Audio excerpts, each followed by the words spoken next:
샬롬 로중 읽어주는 제입니다. 9월 1일 목요일 로중입니다. 내가 주님께 부르짖을 때에 주님께서 내게 가까이 오셔서 두려워하지 말라고 격려하셨습니다. 예레미야가 3장 57절. 간청하여라. 그러면 받게 될 것이다. 그래서 너희의 기쁨이 가득하게 될 것이다. 요한복음 16장 24절.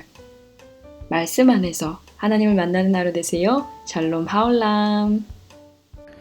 얼마 전에 큰 인기를 끌었던 드라마 나의 해방일지 많은 분들이 보셨을 겁니다. 거기에 나오는 주인공 연미정은 경기도 외곽에서 날마다 서울로 출퇴근하는 20대 청년이었는데요. 그 드라마에 항상 등장하는 교회가 하나 있어요. 해방교회라고. 이제 전철을 타고 서울로 나가는 길에 보이는 시골 교회입니다. 아마도 이 드라마 작가가 기독교인이든지 기독교인이 어떤지 혹은 기독교에 대해 좀 잘 아는 그런 사람이었었나 봐요. 이 주인공이 어릴 때 교회를 다녔었다 그래요. 그 드라마에 나오는 내용입니다. 근데 학창 시절에 친구들이 교회에서 하는 기도를 듣다가 좀 놀랐다는 거예요. 자기랑 같이 신나게 놀다가 기도 시간에 하나님 내일 시험 잘 보게 해주세요. 저 좋은 대학 가게 해주세요. 이런 기도를 하더라는 겁니다. 그러니까 주인공이 그 이야기를 하면서 아니 신이 진짜 있다고 믿는다면 그런 기도를 해야 했을까? 그런 기도를 들어주는 존재가 신일까? 이런 대사를 해요. 듣다가 깜짝 놀랐어요. 그러면서 나는 이런 기도를 한다. 나는 왜 여기 있어요? 나는 뭐예요? 이런 질문을 신한테 던진다고 그 주인공 연미정이 이야기를 해요. 기도가 뭔지, 어떤 기도를 해야 하는지 드라마가 너무나도 잘 알려주고 있습니다. 오늘날 수많은 교회들에서 많은 분들이 기도하고 있어요. 울부짖으며 기도하시는 분도 있고 조용히 침묵으로 기도하시는 분도 있습니다. 그런데 뭘 기도하고 있을까? 어떤 기도를 하나님께 드리고 있을까? 이런 생각을 좀 해봐야 될 것 같아요. 오늘 로중 본문은 예레미야가 하나님께 부르짖었더니 하나님께서 가까이 오셔서 두려워하지 말라고 격려하셨다는 내용입니다. 그리고 가르침의 본문 요한복음은 예수님이 제자들에게 하신 말씀인데요. 간청하래요. 그러니까 하나님께 간청하라는 거죠. 그러면 받게 될 거고 기쁨이 가득하게 될 거라는 거예요. 예레미야가 뭘 부르짖었는지, 예수님이 뭘 간청하라고 했는지 오늘 읽은 본문 안에는 선명하게 나타나지가 않습니다. 물론 예레미야 애가를 쭉 읽어보고 또 요한복음 16장을 독서를 하면 어떤 기도를 했는지 알 수 있겠죠. 그런데 요 한 절씩 읽은 것만으로는 어떤 기도를 하라는 건지 이야기를 해주고 있지 않아요. 그런데 결론은 나와 있습니다. 하나님께서 두려움을 없애주신대요. 예수님께서 그 무리 안에 기쁨이 가득하게 해주신대요. 대학 가게 해달라고 기도했더니 대학에 합격하고 내일 시험에 잘 보게 해달라고 기도했더니 시험에 합격하고 이런 이야기가 지금 아닙니다. 두려움이라고 하는 인간이 가지고 있는 그 근원적인 삶의 문제, 이게 해결이 되고요. 기쁨이 없는 공동체 안에 기쁨이 가득하게 될 거라고 그 결론을, 기도의 결과물을 이야기를 해주세요.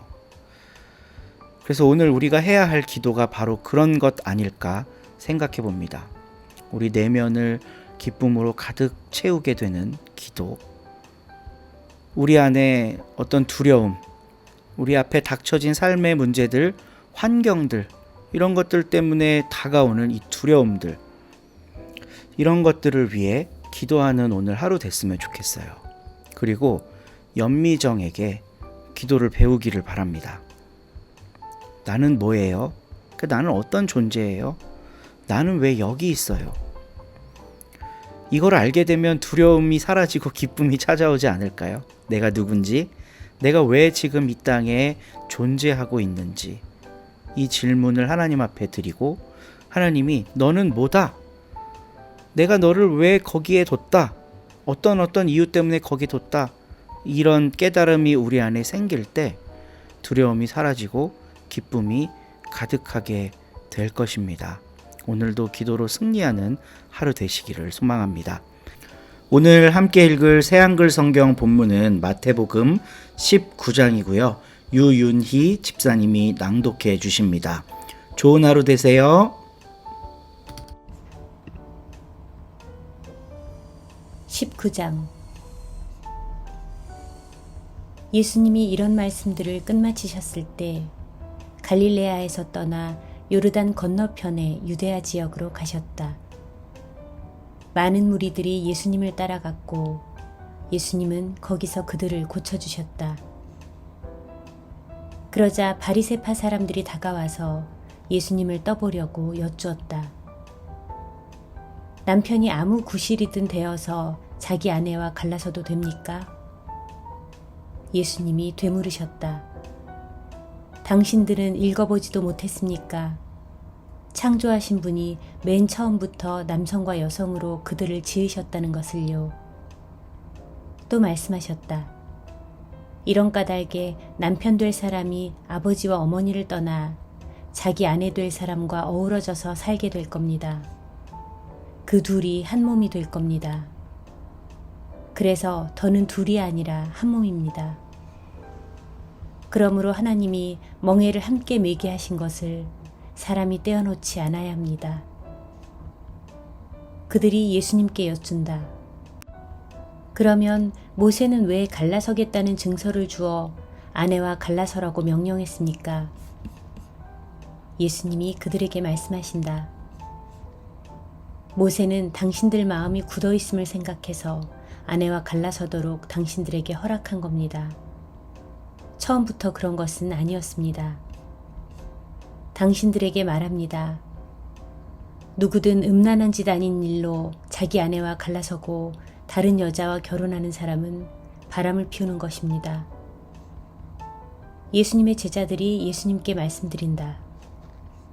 사람이 자기 아내와 맺는 관계가 이렇다면 결혼하는 것이 유익하지 않습니다. 예수님이 그들에게 말씀하셨다. 모두가 이 말씀을 알아듣는 것은 아닙니다. 하나님이 허락하신 사람만 알아듣습니다.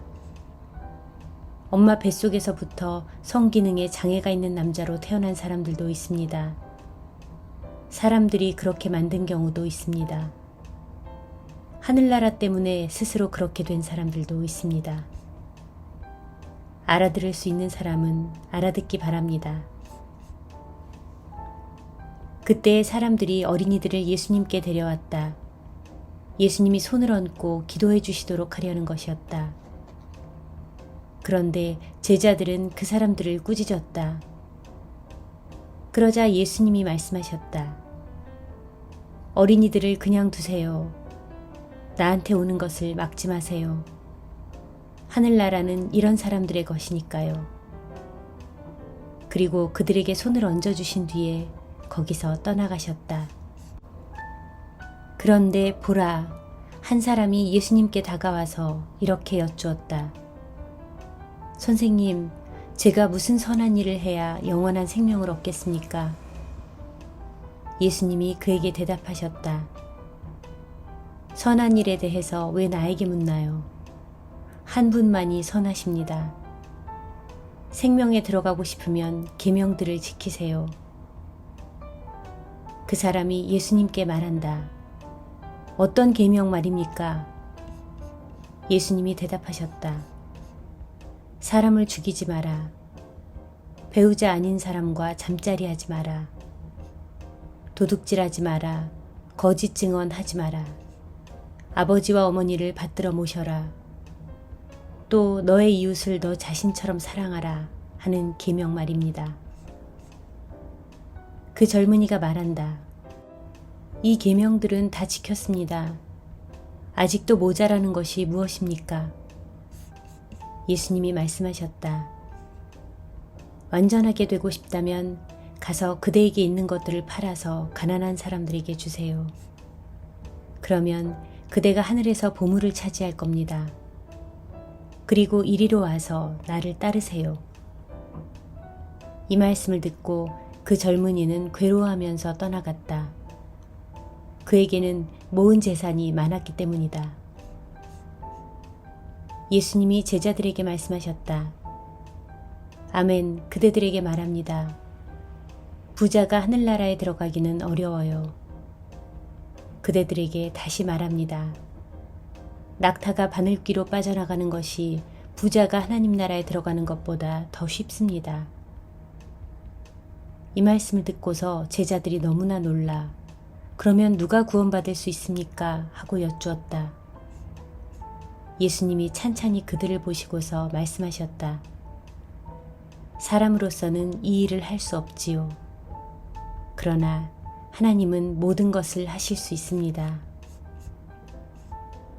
그때 베드로가 예수님께 대답했다. 보십시오. 우리야말로 모든 것을 버려두고 선생님을 따랐습니다. 그러니 우리에게 돌아올 몫이 무엇입니까? 예수님이 말씀하셨다. 아멘, 그대들에게 말합니다. 그대들이야말로 나를 따랐어요. 새 세상에서는 곧 인자가 영광스러운 임금자리에 앉게 될 때에는 바로 그대들도 임금자리 12에 앉아 이스라엘 12지파를 심판하고 다스릴 겁니다. 누구든 집이나 형제나 자매나 아버지나 어머니나 자식이나 농토를 내 이름을 위해서 내려놓은 사람은 다 100배로 받을 것입니다. 영원한 생명도 받아 누릴 것입니다. 으뜸이었다가 맨 끝이 되고 맨 끝이었다가 으뜸이 될 사람이 많을 것입니다. 아멘.